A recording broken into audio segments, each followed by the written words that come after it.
Hi ನಮಸ್ಕಾರ ಸ್ನೇಹಿತರೆ, ಇವತ್ತಿನ ವಿಡಿಯೋದಲ್ಲಿ ತುಂಬ ರುಚಿಯಾಗಿರುವಂತಹ ಹೀರೆಕಾಯಿ ಚಟ್ನಿಯನ್ನು ಹೇಗೆ ಮಾಡೋದಂತ ನೋಡೋಣ ಬನ್ನಿ ಸ್ನೇಹಿತರೆ. ಈ ಚಟ್ನಿ ರಾಗಿ ಮುದ್ದೆ ಜೊತೆ, ಅನ್ನದ ಜೊತೆ, ಚಪಾತಿ, ಪೂರಿ ಜೊತೆ ತುಂಬ ರುಚಿಯಾಗಿರುತ್ತೆ ಸ್ನೇಹಿತರೆ. ಇದಕ್ಕೆ ಬೇಕಾಗುವ ಪದಾರ್ಥಗಳು: ದೊಡ್ಡದಾಗಿರುವಂತಹ ಒಂದು ಹೀರೆಕಾಯಿಯನ್ನು ತೊಳೆದು ಚೆನ್ನಾಗಿ ಈ ಥರ ಸಣ್ಣದಾಗಿ ಕಟ್ ಮಾಡಿ ಇಟ್ಕೊಂಡಿದ್ದೀನಿ ಸ್ನೇಹಿತರೆ. ಹೀನು ಸಹ ತೆಗೆದುಬಿಟ್ಟಿದ್ದೀನಿ. ಒಂದು ಚಮಚದಷ್ಟು ಜೀರಿಗೆ ತಗೊಂಡಿದ್ದೀನಿ ಸ್ನೇಹಿತರೆ. ಸ್ವಲ್ಪ ಕೊತ್ತಂಬರಿ, 1 ಕಪ್ನಷ್ಟು ಸಣ್ಣ ಈರುಳ್ಳಿ, 2 ಟೊಮೊಟೊ ಹಣ್ಣನ್ನು ಕಟ್ ಮಾಡಿ ಇಟ್ಕೊಂಡಿದ್ದೀನಿ ಸ್ನೇಹಿತರೆ. ಈ ವಿಡಿಯೋ ನಿಮ್ಗೆ ಇಷ್ಟ ಆದಲ್ಲಿ ಲೈಕ್ ಮಾಡಿ, ಕಾಮೆಂಟ್ ಮಾಡಿ, ಶೇರ್ ಮಾಡಿ ಸ್ನೇಹಿತರೆ. ತಪ್ಪದಿರ ಸಬ್ಸ್ಕ್ರೈಬ್ ಮಾಡಿಕೊಂಡು ನಮಗೆ ಸಪೋರ್ಟ್. ಹೀರೆಕಾಯಿ ಚಟ್ನಿಗೆ ಬೇಕಾಗಿರೋದು ಮುಖ್ಯವಾಗಿ ಮೆಣಸಿನಕಾಯಿ ಸ್ನೇಹಿತರೆ. ಅದರಲ್ಲಿ ಹಣ್ಣಾಗಿರುವ ಮೆಣಸಿನಕಾಯಿ ತಗೊಂಡಿದ್ದೀನಿ ಸ್ನೇಹಿತರೆ. ಒಂದು 6 ರಿಂದ 8 ಮೆಣಸಿನಕಾಯಿ ತಗೋಬೇಕು. ಮೆಣಸಿನಕಾಯಿನ ಈ ಥರ ಮುರಿದು ಬಿಟ್ಟು ಬೇಯಿಸ್ಕೊಂಡ್ರೆ ಸಿಡಿಯಲ್ಲ ಸ್ನೇಹಿತರೆ. ಸ್ವಲ್ಪ ಎಣ್ಣೆಯನ್ನು ಹಾಕ್ಕೊತ ನಾವು ಬೇಯಿಸ್ಕೋಬೇಕು.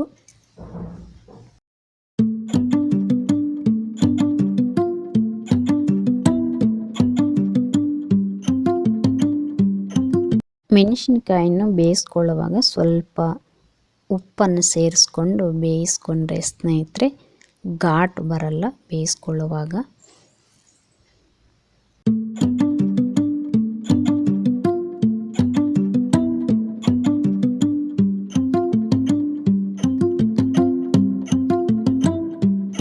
ಸ್ವಲ್ಪ ಹುಣಸೆ ಹಣ್ಣನ್ನು ನೆನೆಸಿ ಇಕ್ಕೋಬೇಕು ಸ್ನೇಹಿತರೆ. ನಾವು ತಗೊಂಡಿರುವಂತಹ ಜೀರಿಗೆಯನ್ನು ಬೇಯಿಸಿ ಪಕ್ಕಕ್ಕೆ ಇಟ್ಕೋಬೇಕು ಸ್ನೇಹಿತರೆ. ಅದೇ ಬಾಣಲಿಗೆ ನಾವು ಕಟ್ ಮಾಡಿಕೊಂಡಿರುವಂತಹ ಹೀರೆಕಾಯಿಯನ್ನು ಹಾಕ್ಕೊಂಡು ಬೇಯಿಸ್ಕೋಬೇಕು ಸ್ನೇಹಿತರೆ. ಸ್ವಲ್ಪ ಎಣ್ಣೆ ಸೇರಿಸ್ಕೊತ ನಾವು ಬೇಯಿಸ್ಕೋಬೇಕು. ಒಂದು 4 ನಿಮಿಷ ಈ ಥರ ಆಗುತ್ತೆ ಸ್ನೇಹಿತರೆ. ಹೀರೆಕಾಯಿ ಈ ಥರ ನಾವು ಹೀರೆಕಾಯಿಯನ್ನು ಬೇಯಿಸ್ಕೋಬೇಕು ಸ್ನೇಹಿತರೆ. ಸ್ಟವನ್ನು ಸ್ಲೋ ಫ್ಲೇಮಲ್ಲಿ ಇಟ್ಕೊಂಡೆ ಬೇಯಿಸಬೇಕು. ಬೇಯಿಸುವಾಗ ಒಂದು ಚಿಟಿಕೆಯಷ್ಟು ಉಪ್ಪು ಹಾಕ್ಕೊಂಡು ಬೇಯಿಸ್ಕೋಬೇಕು ಸ್ನೇಹಿತರೆ ಹೀರೆಕಾಯಿಯನ್ನು. ಹೊಸದಾಗಿ ಯಾರಾದರೂ ನಮ್ಮ ವಿಡಿಯೋಸನ್ನು ನೋಡ್ತಾ ಇದ್ದರೆ ಸಬ್ಸ್ಕ್ರೈಬ್ ಮಾಡಿಕೊಂಡು ನಮಗೆ ಸಪೋರ್ಟ್ ಕೊಡಿ ಸ್ನೇಹಿತರೆ. ಇವಾಗ ಕಟ್ ಮಾಡಿಕೊಂಡಿರುವಂತಹ ಟೊಮೊಟೊನ್ನು ಬೇಯಿಸ್ಕೋಬೇಕು ಸ್ನೇಹಿತರೆ. ಟೊಮೊಟೊದಲ್ಲಿರುವಂತಹ ನೀರು ಹಿಂಗೋಗೋ ತನಕ ನಾವು ಟೊಮೊಟೊನ್ನು ಬೇಯಿಸ್ಕೋಬೇಕು ಸ್ನೇಹಿತರೆ.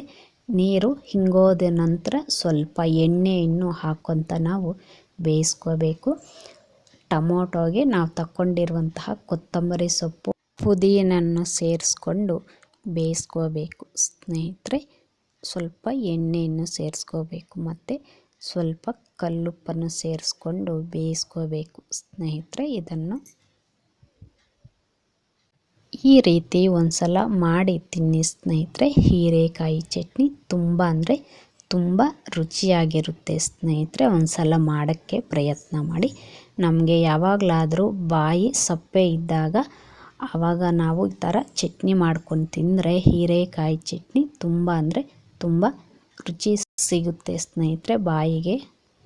ಟೊಮೊಟೊ, ಕೊತ್ತಂಬರಿ ಸೊಪ್ಪು, ಪುದೀನನ್ನು ಬೇಯಿಸ್ಕೊಂಡಿರೋದು ಆಗಿದೆ ಸ್ನೇಹಿತರೆ. ನೋಡಿ, ಇದರಲ್ಲಿರುವಂತಹ ನೀರೆಲ್ಲ ಹಿಂಗೋಗಿದೆ ಸ್ನೇಹಿತರೆ. ಇವಾಗ ನಾವು ಬೇಯಿಸ್ಕೊಂಡಿರುವಂತಹ ಹಸಿ ಮೆಣಸಿನಕಾಯಿ, ಉಪ್ಪು, ಜೀರಿಗೆಯನ್ನು ಒರಳು ಕಲ್ಲಿಗೆ ಹಾಕ್ಕೊಂಡು ಚೆನ್ನಾಗಿ ಕುಟ್ಕೋಬೇಕು ಸ್ನೇಹಿತರೆ.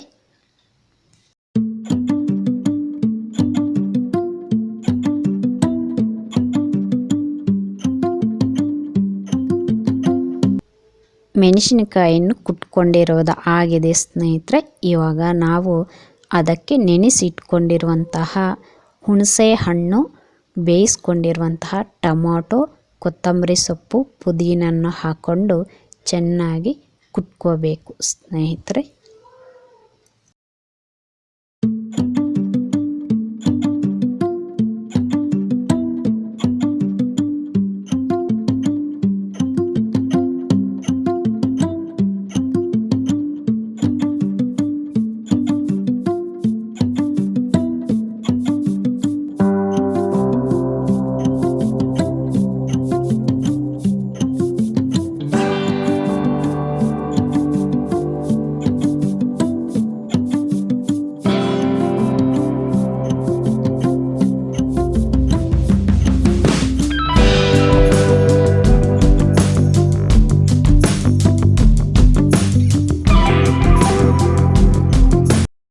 ಟೊಮಾಟೊ ಮೆಣಸಿನಕಾಯನ್ನು ಕುಟ್ಕೊಂಡಿರೋದಾಗಿದೆ ಸ್ನೇಹಿತರೆ. ಇವಾಗ ಅದಕ್ಕೆ ನಾವು ಬೇಯಿಸಿ ಇಟ್ಕೊಂಡಿರುವಂತಹ ಹೀರೆಕಾಯಿ ಚೂರುಗಳನ್ನು ಹಾಕ್ಕೊಂಡು ಒಂದು ಸಲ ಕುಟ್ಕೋಬೇಕು ಸ್ನೇಹಿತರೆ.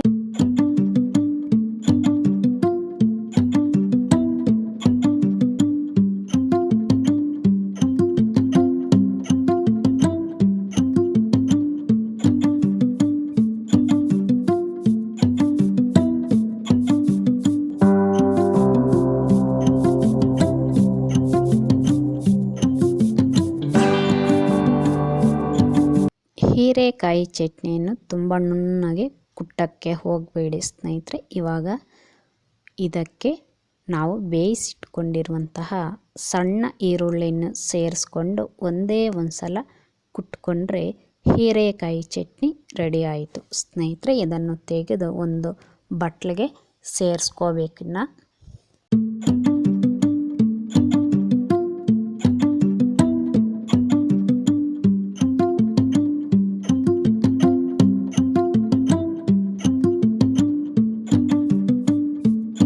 ಇದು ಸ್ನೇಹಿತರೆ ಇವತ್ತಿನ ವಿಡಿಯೋ. ಈ ವಿಡಿಯೋ ನಿಮ್ಗೆ ಇಷ್ಟ ಆಯಿತು ಅಂತ ನನ್ನ ಭಾವನೆ ಸ್ನೇಹಿತರೆ. ಈ ವಿಡಿಯೋವನ್ನು ನೋಡಿದ್ದಕ್ಕಾಗಿ ಎಲ್ಲರಿಗೂ ಧನ್ಯವಾದಗಳು ಸ್ನೇಹಿತರೆ. ಮತ್ತೊಂದು ವಿಡಿಯೋದೊಂದಿಗೆ ನಾವು ಭೇಟಿಯಾಗೋಣ.